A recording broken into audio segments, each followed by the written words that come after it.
What is your problem? Everyone's got one, at least one, and probably many actually that they would like to go away. And it's easy to see why. Problems disrupt the melody of our lives. They often arrive uninvited, they demand our attention, they drain our resources, and they challenge our patience. And as a result, it can be very tempting to avoid problems altogether. But what if I told you that the key to success in both life and business involves embracing the most challenging problems and having the willingness to learn from those experiences? Today, we explore the idea that problem solving is not merely a skill to master, but a philosophy to live by. Join me as we embark on a journey where every obstacle becomes an opportunity to explore boundless possibility and take actions that lead to a brighter future. Welcome to the Shape the World podcast. My name is Joel Palau, and joining us today is Jamie Flinchbaugh. Jamie is a problem-solving expert, an accomplished entrepreneur, senior executive, consultant, and board member with over 30 years of learning-oriented experience spanning a range of roles and industries. Jamie is also the author of the book People Solve Problems: The Power of Every Person, Every Day, Every Problem. And Jamie's here to show us how, rather than run from the problems we face, we can embrace them. If you have a problem in your life or business that you want solved, this episode is a must watch. Jamie, it's an honor to have you here, and I'm very excited to learn from you. Well, thanks for inviting me. I'm really glad to be here and have an interesting conversation. I wanted to start off by getting to know a little bit more about you and what initially made you so passionate. Like, when did you find out you were so passionate about problem solving? Oh, that's a really good question. So I think it grew. I think it emerged, and over time. But there's probably a couple pivot points along the way. I'll say one. I'll cover shortly. I'll go back to maybe the core, but the somewhere mid, maybe 20 years ago, I was doing a lot of teaching around lean. And at the time, most people considered lean to be mostly about waste elimination. And I just thought, I looked at what lean was and how people used it. I just felt, I think it's more about problem solving. And so I spent more and more time talking about that. And then it emerged that I really saw waste elimination as just a different form of problem solving. And so that got me more and more curious. So I think that was a longer sort of pivot point or inflection point that took me deeper down the path to the point where I wrote a book. But I think my curiosity about it really began. I was doing some side work. I was an engineering undergraduate. I was an internship at the Energy Research Center or Energy Research Lab. I can't remember, at Lehigh University. And I was doing some side work at night. We're doing some Fortran coding. And it was for my father's company. He ran a machine tool building company. They built machine tools. And we wanted to write code that would take a drawing for a prototype and automatically generate the machine code, as opposed to it sitting on an engineer's desk for weeks on weeks, and off we went. And so it was a fairly technical problem, but still, as a very young engineer, I set about trying to solve it. It struggled. I didn't have all the computing power I needed for the kind of math I was doing.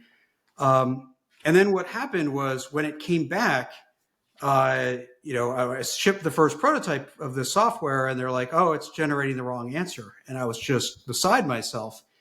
And then they decided to look at it further, and they realized, oh, wait, we've been generating the wrong answer through our methods all along. They had, because I went back to how do you do this from an engineering standpoint? And they had sort of standardized a wrong approach. And I felt a little lucky, quite frankly. It was mostly a sigh of relief, but it got me curious, and it was a very fortunate moment because I realized that you go out in the world, and a lot of the problems that we assume are solved aren't necessarily solved, and a lot of how people get to an answer isn't automatically going to get them there. And so this moment kind of made me curious about this, and sort of think critically about my early experiences coming out of undergraduate school. So I'd say that was the kindling that lit the flame. Wow. And do you think that so much time spent looking at problems and thinking about how to solve them has actually changed your level of optimism in life? That's a good question.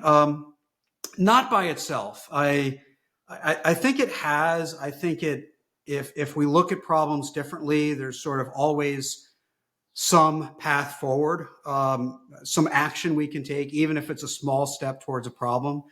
But honestly, I think if you combine that with, I do a lot of work at Lehigh University, to mention them twice, right now, sort of mentoring, advising, coaching student entrepreneurs, young students who are setting out to change the world. And I'd say that's the second side of having optimism is getting to work with these people that have an incredible talent and ambition and real progress in solving real problems. But yes, I think, even if you look at something massive like climate change and you see somebody looking at carbon capture and looking at, 5 different ways it can be done and breaking that problem down, and you're like, okay, well, there's 1,000 different problems we have to solve. And here's somebody hyper-focused on one of them, right? And so, what we think are these broad stroke solutions, you kind of realize that there's a whole lot of, there's thousands of solutions that are going to be out there that are going to help us make progress on this nasty, gnarly problem. And so, yeah, I think the ability to use these methods, this thinking to solve real complex problems does give me some optimism. That's awesome. I figured it must, right? Because there's always that hope, and especially, you build confidence through action, and as you start making these improvements, you closer to the end where you want to get to. So that's incredible. I came across this quote that says, "Life is a series of problem-solving opportunities, and the problems you face will either defeat you or develop you, depending on how you respond to them." How can embracing even the most challenging problems bring us more meaning and purpose in our lives? Well, I think you first have to look at what we think are the worst problems that have happened to us. Probably aren't anywhere close to the worst problems that could have happened or will happen, right? And so I look at even when the pandemic started, I looked at it and said, okay, trying to be an optimist. This was part of it. I was at least trying to be an optimist instead of a pessimist.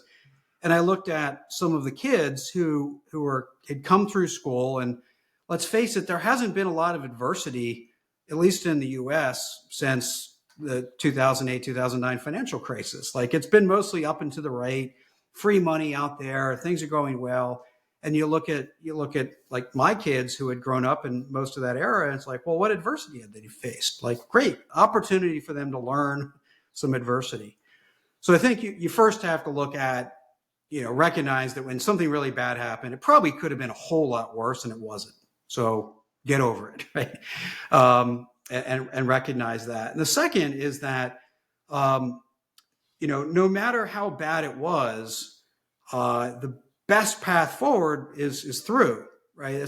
No matter what, right? Whatever that is. So whether you get fired from a job, well, how long do you want to wallow in that? If you get a disease, if you had a bad meeting, which, by the way, when you have a bad meeting, sometimes you go home and like, oh, today was horrible. Today was absolutely horrible.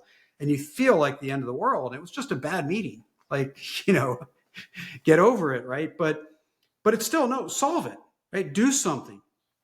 And so just the spirit of action, whether it's a very clear action you can take to move you forward, or it's investigation about what you can learn from that mistake or problem or situation, or it's a problem you can solve, right? And then you start unraveling and trying to understand it. And I'll say, even at the smallest level, if you believe, so this is my favorite little practical advice for something that's bugging you that went badly, but you decide you don't want to solve it, right? Because you can't solve everything, or don't even need to solve everything. So write the problem down on a Post-it or whatever your to-do list is, right? Write that, hey, this bad meeting happened. Oh, do I want to solve this or do I not want to solve this? Right? Sometimes, like, no, I just want to forget about it. Okay, I wrote the problem down on a Post-it and I moved it to the done pile. I've chosen not to solve it, right? So it's done. And that can help us let go of, our angst and all the emotion that comes along with it. So that's even at the smallest level. But I think we have to look at the problem and not just wallow in it, but decide, do I care? Do I want to do something about it? Not do something about it? If I want to do something about it, is it learning from it? Is it solve it? Whatever that might be. And so there's always this confront it, right? But confront it with a decision, confront it with some action, and it just makes it a whole lot less daunting. I love that concept. And even the idea of choosing to prioritize it is still a choice. Yes. Because we can, you don't want to avoid it, but at least even if you're not ready to address it in the moment, or it's not the best use of your time, at least you're ranking it in the appropriate order.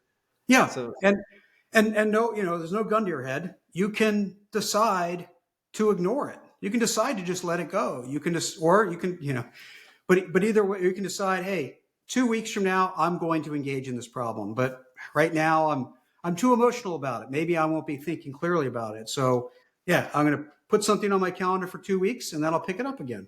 And that's a very helpful decision sometimes, because otherwise it's just in the way, right? It's just sitting there in the way. I've learned that as I've gotten older, it's helped me quite a lot, is to push certain things to the side so I can really focus on the problems that are going to get me the greatest return. Because oftentimes, if you say yes to everything, it's difficult to make progress in any one of those areas.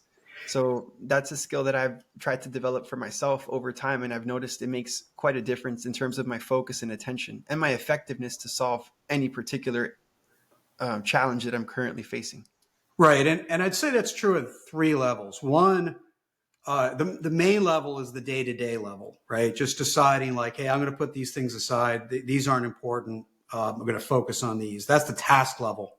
Another is you break down the task and you separate it and kind of go, oh, okay, half of this I'm only going to focus on this half, and I'm either going to outsource or delegate, or depending on what degrees of freedom I have, move half of this task off my plate. And then I don't have to worry about that. The third level I kind of consider, I actually wrote an article about this that's not out yet, around portfolio management. What's the big things on your plate? And, so I would do this exercise, at least for the past few years. I'd take all the big things on my plate and put them on an axis of impact versus effort. And I'd put the numbers of the things that I thought where they belonged. And then I decide, do I want to kill it? Do I want to increase the value or decrease the time? Right. And so then that would lead to a whole bunch of work I'd have to then go do to improve my portfolio. So very recently, 2 weeks ago, I was doing this exercise again.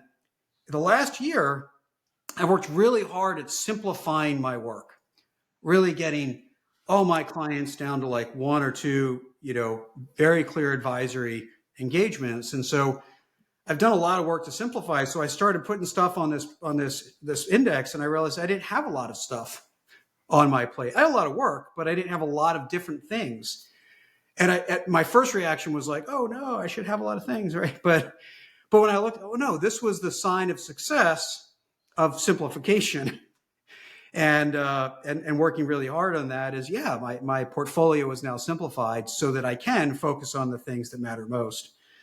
So I actually felt bad for a minute that I wasn't overloaded with all these things, instead of recognizing it was about half a second, but it still was an important half second that made me realize, no, this was the sign of me making progress on doing what you just mentioned, which was putting things that were less important aside.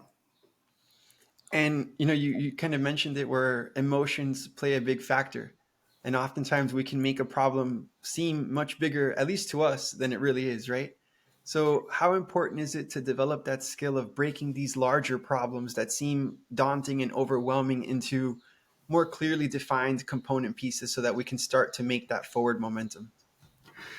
Yeah, so I'll say one element is this is where a coach or a thought partner can help a great deal because they can help us be objective about it, right? When we're not, right? And so I think that's just an ingredient, right? There's a lot of other benefits from that too.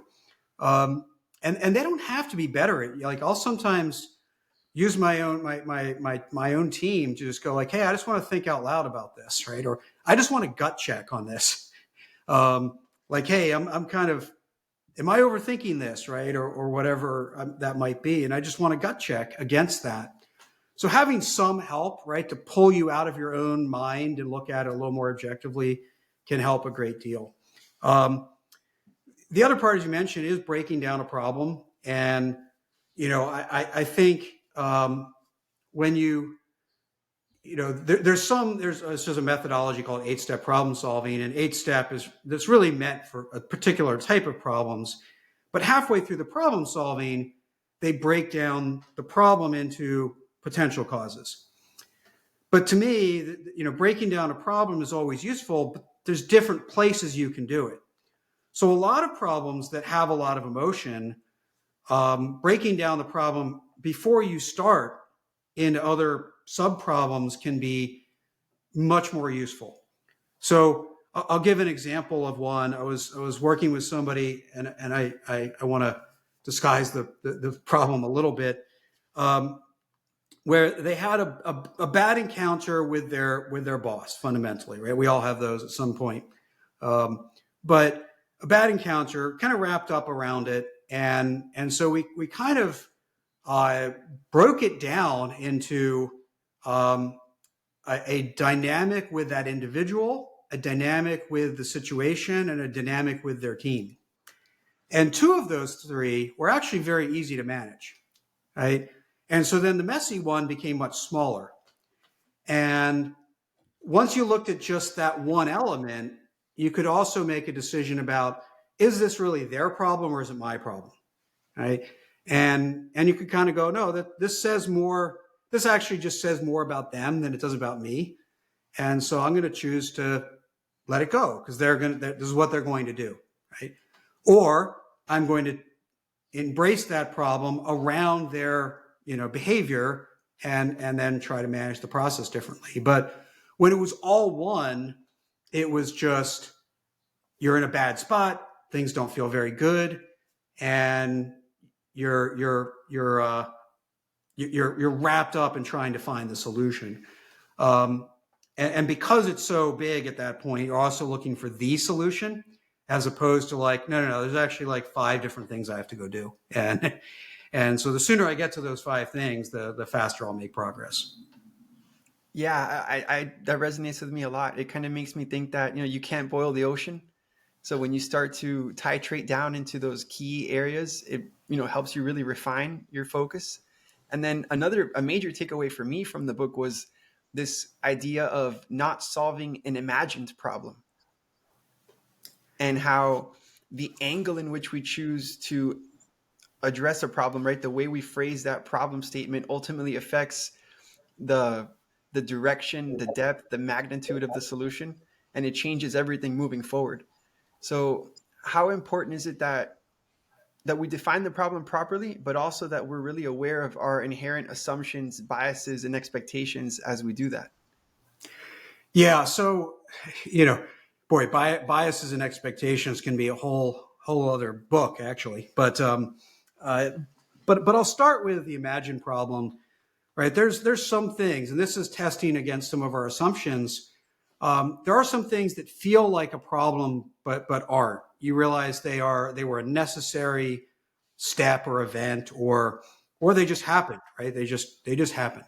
So there'll be an example of somebody it was a really bad meeting, right? So I use that example again, and they're like, hey, this meeting went very badly, and and it was filled with conflict, and we were way off topic and all this. But then you realize that what happened in this conflict was that the real problems got surfaced, and they were hidden. And so if we didn't have this conflict, it's important stuff never would have rose to the surface. So, wow, what a gift this meeting was. Right? It felt bad, but it wasn't actually a problem to be solved. It was actually an important step along the way.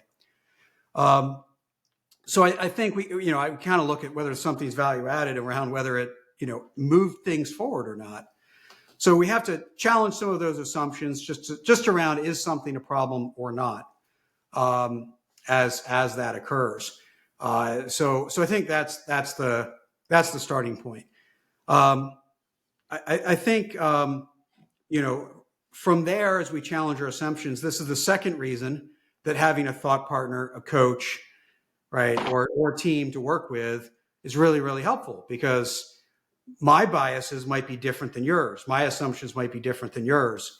And so, we have nobody to challenge us when we're trying to do it all inside our own head. But when we think out loud, again, whether somebody's actively trying to challenge us or they're simply just there participating, was that really true? Or how do you know that? And so we get those challenges along the way. And then I'd say, the third thing that's really helpful is sort of like challenging our assumptions and biases along the way is experimentation. Because, assumptions are fundamentally a model of the world, right? Just around one particular dimension, right? So, we might say, oh, my assumption is that people are inherently good. Well, okay, it's just a simplified model. Of course, people are incredibly complex. That can't be written down as a scientific fact. So it's a simplification for how things might work. Well, okay, what problem am I trying to solve? What's a way to go test it, and how that would work, and how do we go test not how do we test are people inherently good, but that was a belief I did to develop my solution. And so then what test can I do for a period of time that's going to validate, will my solution actually work? Because all my assumptions then get tested against the reality of the real world. And that's where we get to find out for sure whether our idea or even our problem statement really, really works. But I think before people get into solution space and all this, they need to spend more time up front thinking critically about the problem they're trying to solve. Everything from too big, too small, what help do I need, what biases might be brought to bear, and things like is the problem statement a valid problem, right? Is it well defined and true, a true problem? Yeah, I think that from my personal experiences, I've seen that as the critical step and often the missing component. You can have the best tool or framework or team, but if not enough time was spent on the conceptualization of the problem, it really leads them down to a path that ultimately doesn't yield the solution that they were really looking for. Yeah, absolutely, fundamentally true, and I think that's why we kind of owe it to ourselves. Hey, you're going to take a smart person. Let's just assume at the end of you're talking to yourself. You're going to take a smart person who values their own time and consume a whole lot of that by working on this problem. Let's make sure before we do that, this makes sense, right? It's like, hey, I want to go on a road trip. I'm going to drive somewhere for the next 10 hours and get to a destination. I should probably ask myself, why do I want to go there? And do I have everything I need before I get started, before I turn the car keys and start the car, right? Problem solving is a journey. So make sure you're prepared to take that journey. I think that's a great takeaway. And it makes me think of the concept of motivation and pressure and trying to do what we can to decrease unnecessary pressure so that we can really spend time where it's most valuable is in that thought process of conceptualizing what it is that we're trying to accomplish. Because I've noticed that when there is a lot of pressure, whether internal or external, that it tends to drive people towards reaching a solution, or at least acting like they're reaching a solution a lot quicker.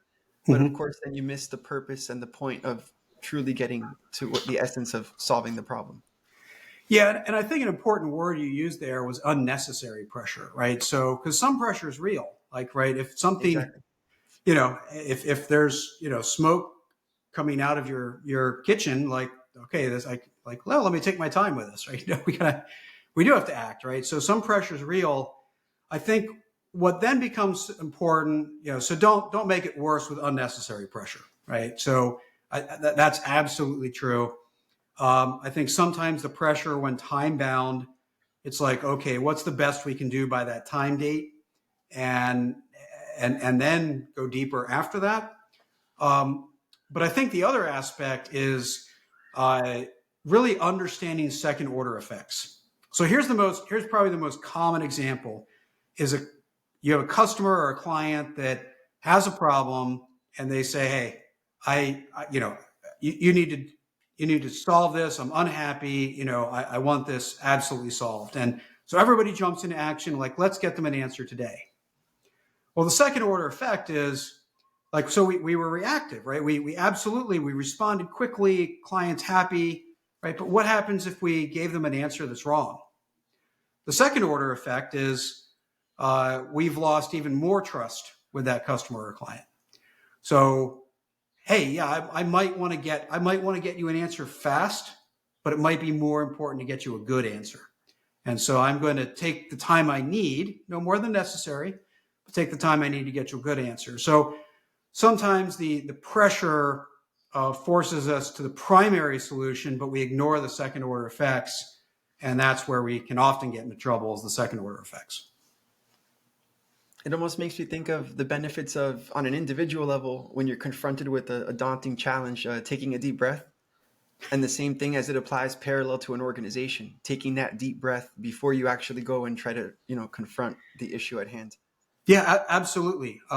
It's interesting that take a deep breath is actually improves a ChatGPT response, even though it's not human. It understands the meaning of those words, right? Because it's ChatGPT is purely around language. It's not logic, it's language, and so like it understands from understanding language that means slow down and go a little deeper, right? And so then as humans, we need that as well. Is that deep breath is not it's not just around checking our emotions. It's actually about sort of triggering our brains to go like, okay, this is real. Don't just react. Don't just put your foot on the brake or put your foot on the gas or whatever you think you should do next. Like tell your brain, hey, let's think hard about this, right? Because Daniel Kahneman, who just passed away recently, absolute legend, and wrote the book Thinking Fast and Slow. But our brain spends a lot of time trying to think fast. We sometimes have to tell it when we should think slow. And so that deep breath is sort of that trigger to go, hey, no, different part of the brain now. Like let's try to think about this a little more carefully. And so take a deep breath is, I think we underappreciate the value of that particular bit of advice. Oh, it kind of overrides that natural, innate fight or flight response. And I think, I see, again, a lot of parallels with human behavior and organizational behavior. I think I've seen like a knee-jerk response sometimes in an organization to make a pivot or shift. But Mm-hmm. that concept of the deep breath, I think, can be, incredibly powerful. Yeah, and sometimes that can be, again, in an organizational setting, it can be a role somebody plays on a team. Is like, hey, we know we're gonna charge into the fire, right, when this stuff happens. But who's gonna pull in the reins a little bit and challenge us on whether we're going too fast or rushing or not thinking it through, right? And sometimes it should just be the leader; that's their job. But sometimes it's someone who's I'll say good at that, right? But um, so there should be a talent there, but also a defined role where when they do it, it's not like, oh, you're thinking wrong and I'm thinking right. It's no, they're playing their role. They're pulling in the reins, telling us to slow down our thinking because they recognize that we all agreed that these are the types of problems we should be more careful with, and they're just holding us accountable to a predetermined line of thinking. Yeah, we run that risk of taking that one step forward only to get 3 steps back in the process. Yep, absolutely, right. And that's the second order effects, right? Of not plugging the hole, but not really seeing the crack in the dam, if you will. One of the things that I found incredibly valuable from your book is this. It started for me thinking that oftentimes we finally get to a problem worth solving, and we realize we don't have the tool for the job, and it becomes disheartening, whether it's a physical tool or a conceptual tool. And the key takeaway for me was that there's more value to be gained from focusing on asking the right questions throughout the entire process than to blindly follow a particular framework.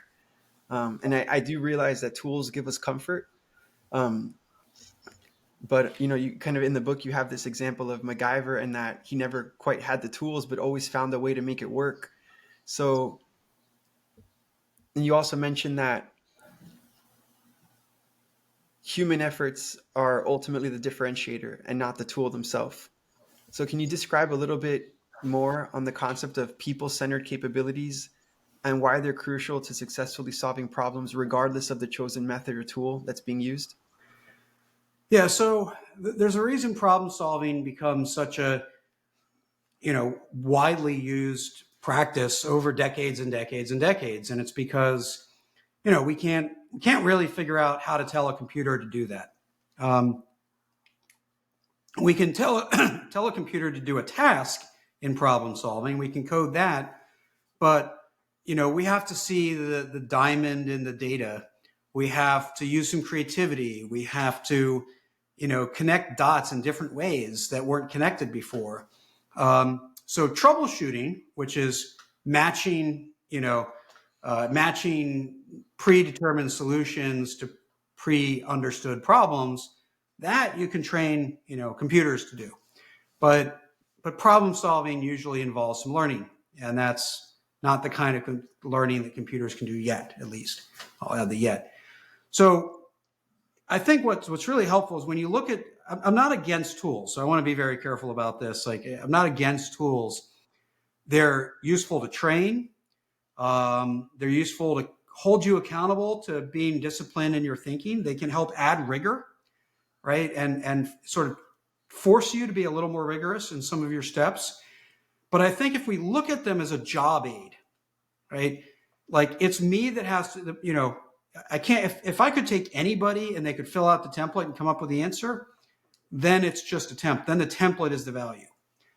But if it's like, no, it depends on who's in the room using a template, that's going to make the difference. That's how we know it's the people. So the template can be a job aid, but it's fundamentally what people bring to the table to make that happen. And that's why I really like, team-based problem solving, right? Whether that team is two, right? It's a tennis doubles team, or it's 30 people when it sometimes needs to be. 5 is probably a much better number, but you're bringing multiple capabilities. So one person is better at, parsing data and sorting through it different ways. And another person is better at being curious about the anomaly in the data. And another person is better at putting that data together in visual ways that help us process it different, right?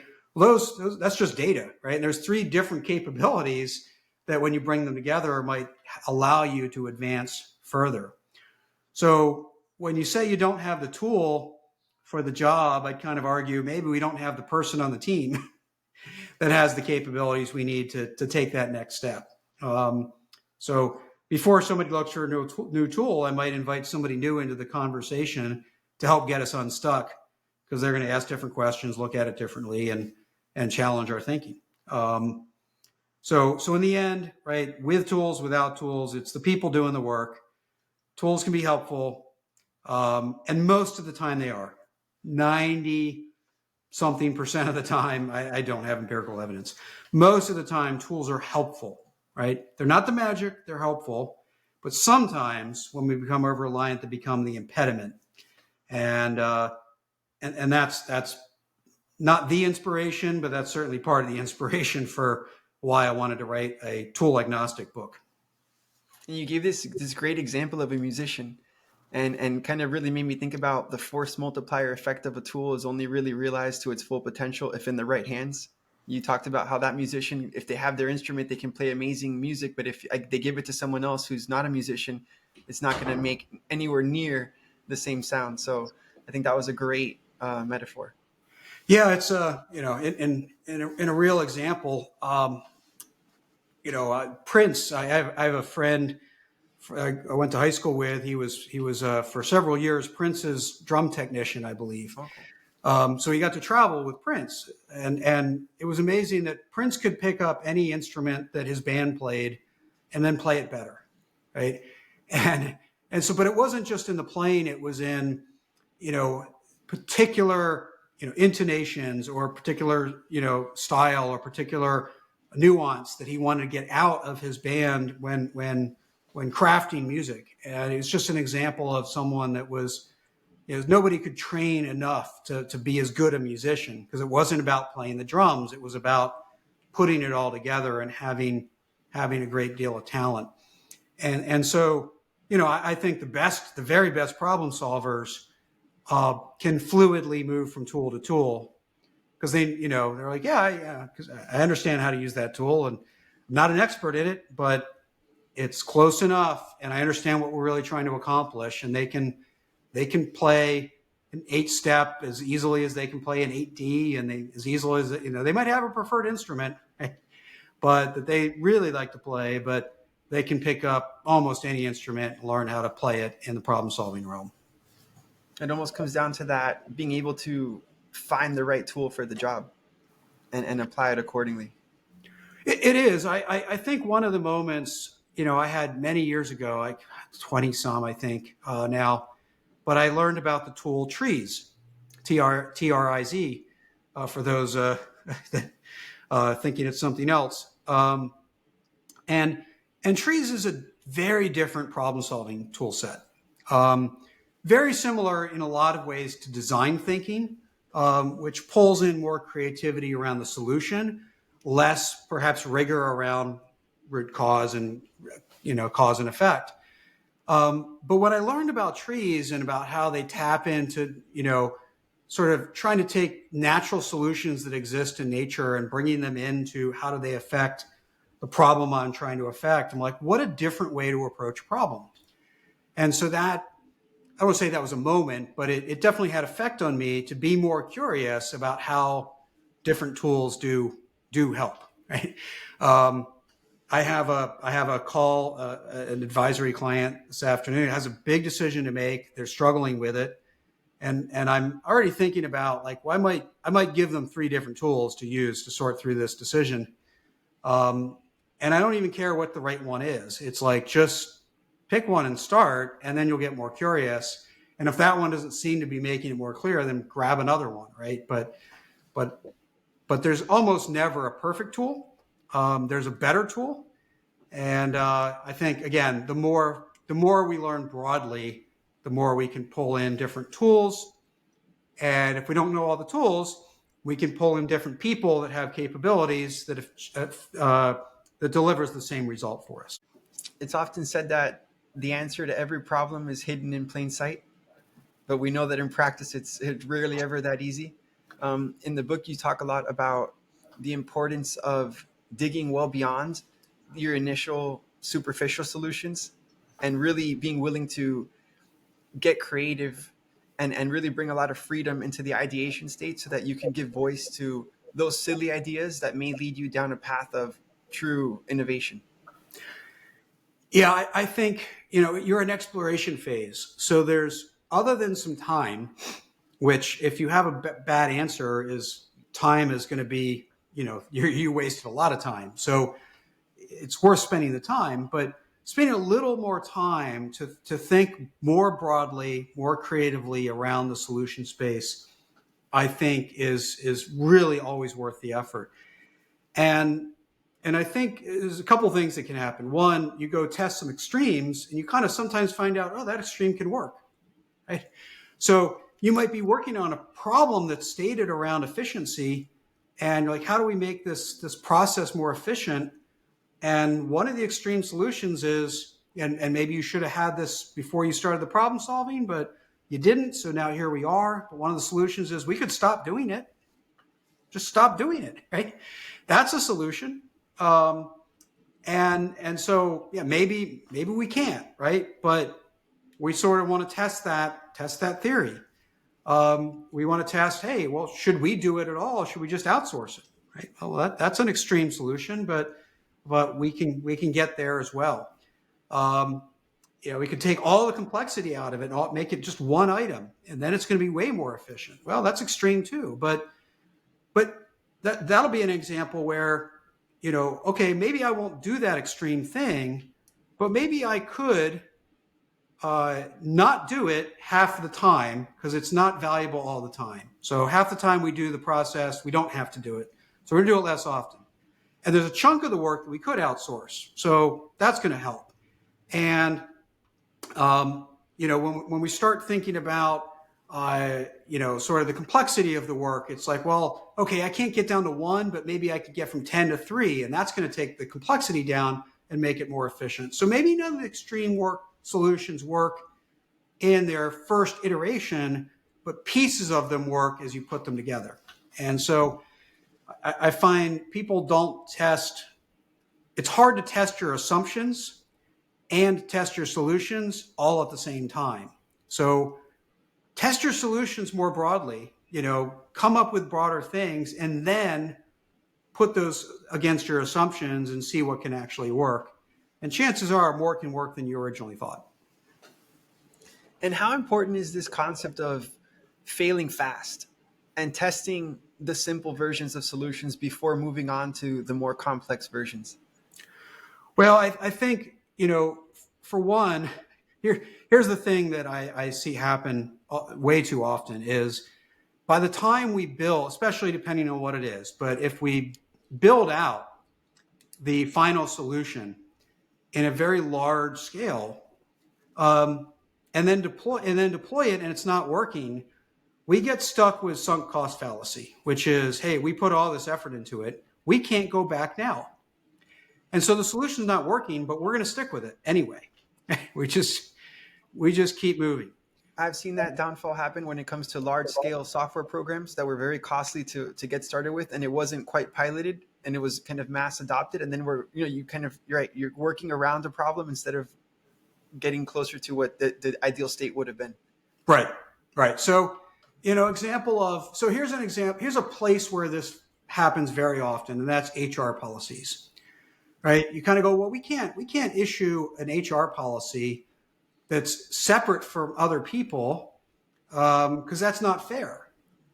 It's like, well, is it fair if it's wrong and doesn't work? So let's just say we're going to change the vacation policy, or we're going to change the work from home policy, or we're going to change the pay practices. Like, why can't I take one site over here with 150 people and do it there for a year? We're going to test it there for a year and see what unintended consequences, see how people like it. And then when we roll it out, we're like, okay, we've tested it. We're pretty confident this is what we want and it works. And it's like, but how's that fair? Well, it's not fair if it's wrong for everybody, right? We roll it out for 10,000 people and then it's very wrong, right? Yeah, 10,000 times less fair. Yeah. So I think that's one reason. And that's just tragic when it happens, but it does happen quite often. The other is simply that there's learning and tweaks that can be made, right? There's learning and tweaks that can be made if we do the experiment. So we do the experiment, we learn a couple things, we make some adjustments, and now the final solution is better. And so because again, we're never going to learn more in the conference room, right? We can't. We've got to test it against reality, real customers, real employees, real physical environments, right? So, right, it all looks good on paper, but now we've got to trial it. So, way back when I was in an operational role, we had built. This was an automotive plant. We had built a very expensive room that had every type of conveyor, full body conveyor, door conveyor, instrument panel conveyor. And the idea was when we wanted to change a process, we'd bring all the parts in there, and run it at speed, right? And it wasn't a pure experiment because you didn't have upstream, downstream people, and the lighting was better in the room than it was out on the floor. Maybe it shouldn't have been, but we almost never just validated. We almost always got to tweak and improve and adjust little things in that room before we put it out on the floor.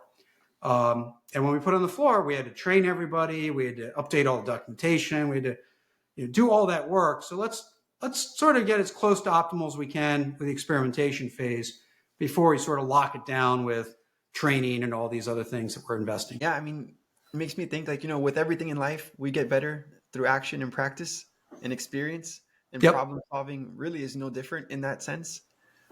In your opinion, what do individuals and organizations risk by failing to develop and refine their problem solving capabilities through action? And how does this ultimately affect the potential impact that they can have in the world?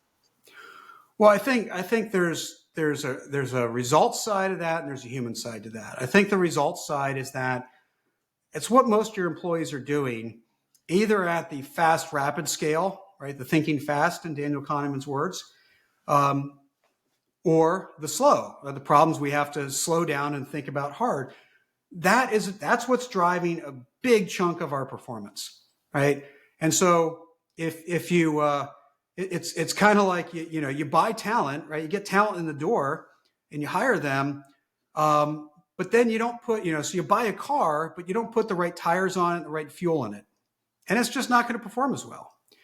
And so give the employees the best ability to perform at their best, and that is problem solving is one of the core ingredients that I'll say every employee, but I'll just back off and say almost every employee should have available to them. And we can't just assume they've mastered their capability already. The human side is that, people are often frustrated by lack of progress on the problems around them, right? So we want engagement out of our employees. That's what keeps them there. That's what allows them to give you their most, right? That allows you to recruit people because they say good things about them.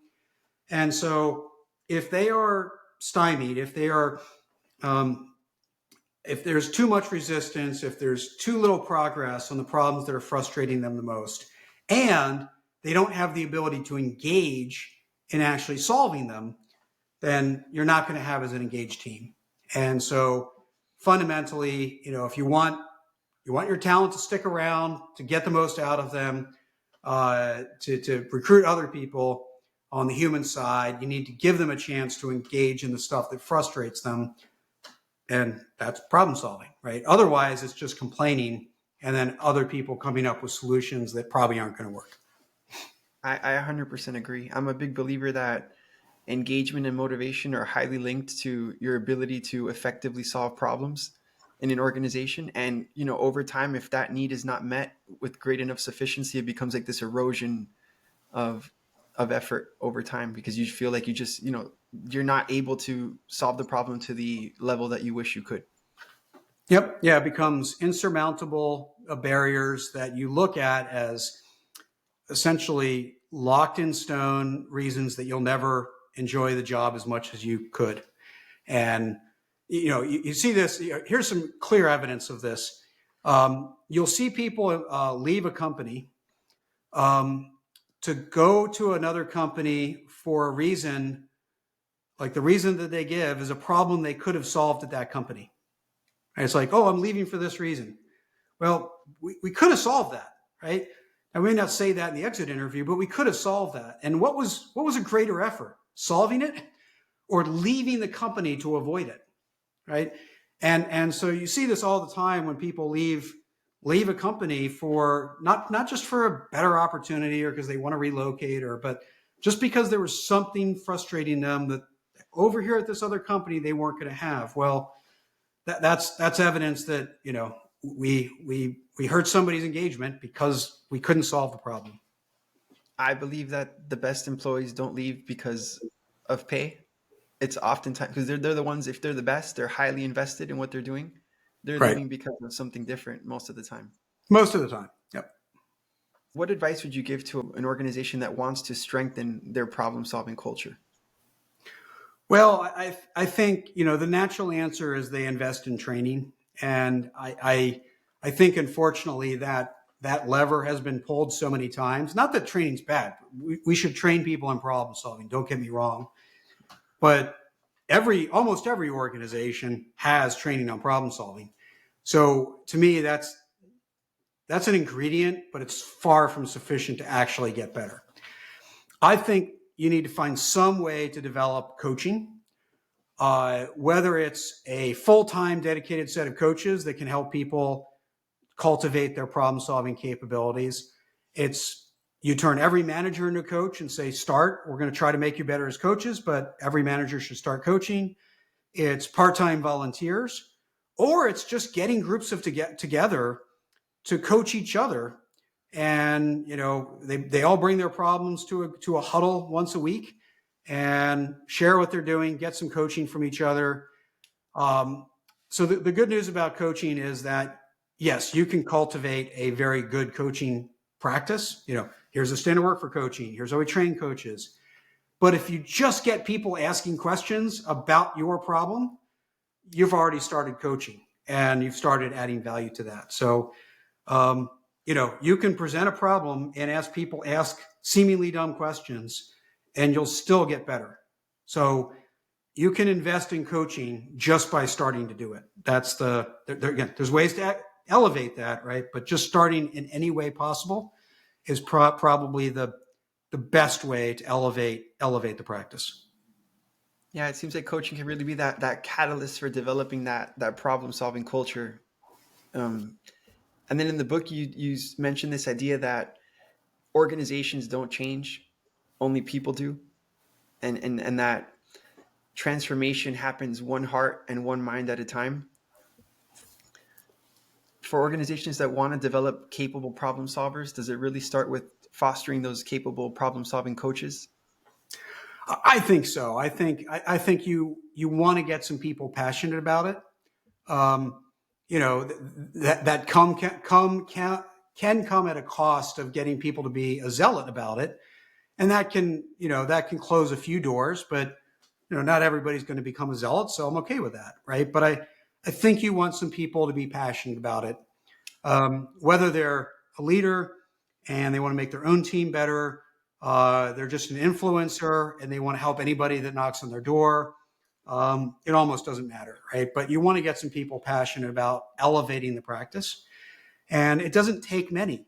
I mean, I've seen massive organizations that eventually transform their problem-solving capabilities just because 5 people got together and decided to, right? That's not, with 5 people, you can't change 10,000 overnight, but you can build up momentum, get a few more converts and engaged people, get some programs going, get the attention of senior leaders, build out more programming, right? It takes time, but it often starts with just a few passionate people that decide to make a difference. No, and it has that to your point, that polarizing effect across the enterprise. Yeah, it's you'll find people that want to follow. So start, right? Especially a And problem worth solving.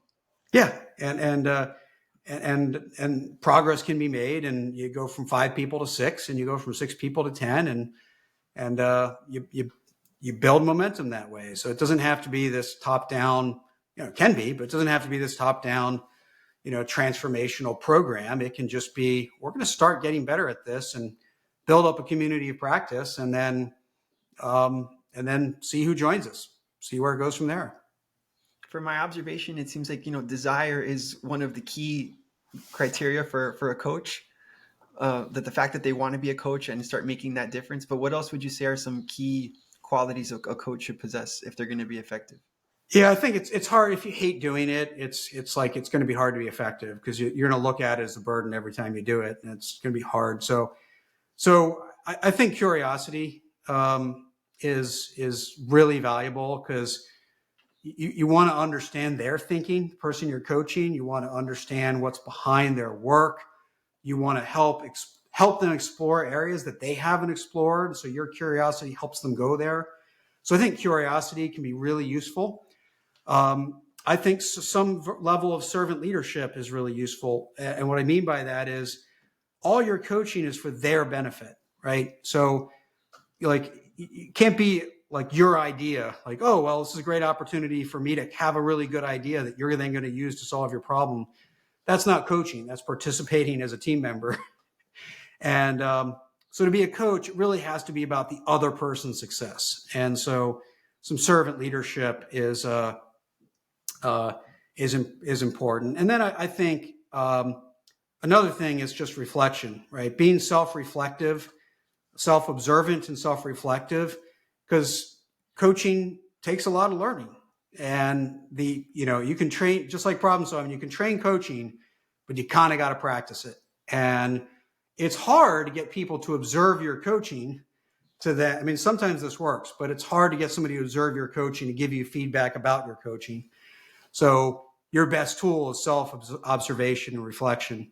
And so the more you practice that as a capability and as a characteristic, it's going to elevate your coaching much faster. Yeah, it seems like there's definitely a lot of potential when it comes to coaches and also the impact of leadership on problem-solving efforts. And there's a saying that, if no one agrees on the problem, then the solution doesn't matter. Right. So what are some of the biggest challenges that leaders face when it comes to helping their teams collaborate across departments so they can overcome global challenges effectively? So I think culturally making it the norm, right? That collaboration across, organizational boundaries are not laws of physics. They're human constructs, right? And so building a culture where collaborating across boundaries is natural, is normal, is just happens all the time. And it takes a while to get there most of the time, but we don't want, as human beings, like, I haven't found anybody that really can't wait to find an organization that functions in silos. Like, it's a byproduct, it's an unintended consequence of a whole lot of things. So focus on a culture that organizational boundaries are not much more than suggestions, that we collaborate across boundaries all the time. But that's often, even if we have that really well, there's still some other ingredients that can get in the way. One is having the right sponsorship that cuts across boundaries, right? So, how do we, if we don't agree, if we can't get the scope aligned, if we can't get the boundary conditions aligned, do we have to go to the CEO every time we need realignment, right? But do I have a sponsor that really can help us come together, right? The sponsorship is there to help us realign and across those boundaries. So that's an ingredient that can help a great deal. Whether it's formalized or not, I don't want to say it doesn't matter, but it doesn't matter much. And then I think another ingredient that's really helpful is, whether it's strategic or operational, the more alignment we have on the priorities of the organization, the easier it is for us to collaborate, right? If I'm pulling left and you're pulling right, it's going to be hard for us to get a lot of alignment on working on a problem. If the problem for your department is it's number one, and the problem for my department is it's problem number 100, it's going to be hard for us to collaborate. But if it's fundamentally problem one for the company, well, it doesn't matter if it's more important to you than me. There's great alignment about, this isn't about your problem or my problem. This is about a company's problem. So the more, whether it's strategic objectives or goals or metrics or whatever it is, the more shared and aligned those can be, the easier it is for people to kind of go, this is an important company problem. Let's get to work. Yeah, I think that overarching alignment is critical. And also the definition of problems, because I've seen companies, if they are working in that segmented fashion, in that siloed approach, many times they're solving what essentially is the same problem, but from very different angles without the uniform alignment. So there's a lot of crashing back and forth or duplicative efforts. Yeah, absolutely. And so that's why we also, I'll just, as a side note, want transparency. What problems are we working on? Because it's amazing how many times you'll say 3 different teams working on a slightly modified version of the same problem, and they just didn't know it. And they'd be much more powerful if they worked together. And that's why I feel like the role of leadership is so critical in shaping that problem-solving culture in an organization. And in the book, you mentioned this quote of leaders who say, "Don't bring me problems, bring me solutions." It's a sign of failed leadership, because we really want to embrace that psychological safety. The ability to fail, I think, is an important factor in ultimately the level of innovation anyone will achieve in their organization. How important are those dynamics that are established by the leader in terms of letting an organization's culture really get to those innovative solutions? Yeah, I think, and I thought long and hard about putting that quote in because, I think there's a lot of people that use that reference of "don't bring me problems, bring me solutions" with the right intent, Yes, right? exactly. They're trying to enable, they're trying to empower, and so I didn't want to criticize people for their good intentions, but fundamentally I see it as an absolute impediment to hey, do I have what I need to solve this problem? And it's amazing how much can be missing. How much of it is it a priority? Is there important context that I might be missing that my boss might have that will help me solve this problem? Are there resources I need access to? Or again, we've talked about this many times, thought partner, coach, whatever that might be, we're always better with it. And so what a missed opportunity, like, yeah, let me be your thought partner on this problem. So I think, fundamentally, when I talk with a leader about culture, I mean, this is the number one responsibility of most leaders, and they'll say like, "Oh, I don't have time for that right now," or "That's too big a thing to lift." Um, we can't make culture a priority right now, but they're affecting culture every single day. Our words, actions, decisions, reactions affect culture. Culture is a byproduct of people's experiences. And so every time we're reacting to something, we are affecting the culture, whether we like it or not. We have tremendous power that way. And so when we say we're not ready to work on culture, we're basically admitting that we're going to misuse our power. That's the acknowledgement. So it matters all the time. And so, if somebody brings you a problem and you don't have time for that particular problem, you're affecting culture around how we think about that. If we say something like, "Hey, we only care about solutions," well, how you get there doesn't matter, right? That's the effect it has. That's the signal it's sending to the organization, is that how you get there doesn't matter. Just get to a solution. And having questions along the way also isn't welcomed because hey, we only value solutions, we don't value the work done to get there. And so it drives a culture. That particular example drives a culture of individual problem solving, when for all the reasons we talked about before, it's very clear collective, team-based, peer-based problem solving is going to be better. Capabilities, different perspectives, etc. So how we react, what we say, what we decide, those things affect our culture, and our culture affects our problem solving. That's, for me, was a key takeaway. The disconnect between, you may have a positive intention behind an outcomes focus, like you want a particular result, but if you fail to acknowledge or value enough the process of getting those results, you ultimately may have unsustainable results, or a culture where people don't want to support each other because they don't want to be connected to a problem. If Right. that's not something valued in the organization, if how you solve it doesn't matter, it only matters the result you got, then why would you want to be connected to the process of solving a problem? Absolutely. Yep. And then it, of course, affects the overall alignment of the organization, because, to your point, people are trying to solve their problems in their own ways, as opposed to kind of working together to find a universal solution that's consistent and replicatable. Yes. Yeah. And that we understand accountants have their language and the legal team has theirs, and sales talks about things their way, but problem solving can be an enabler to that alignment, right? Because we can share the same language, the same methods, and the same problems, right, along the way. And as we look into the future, I know a lot of things in the world are rapidly changing, especially with technology.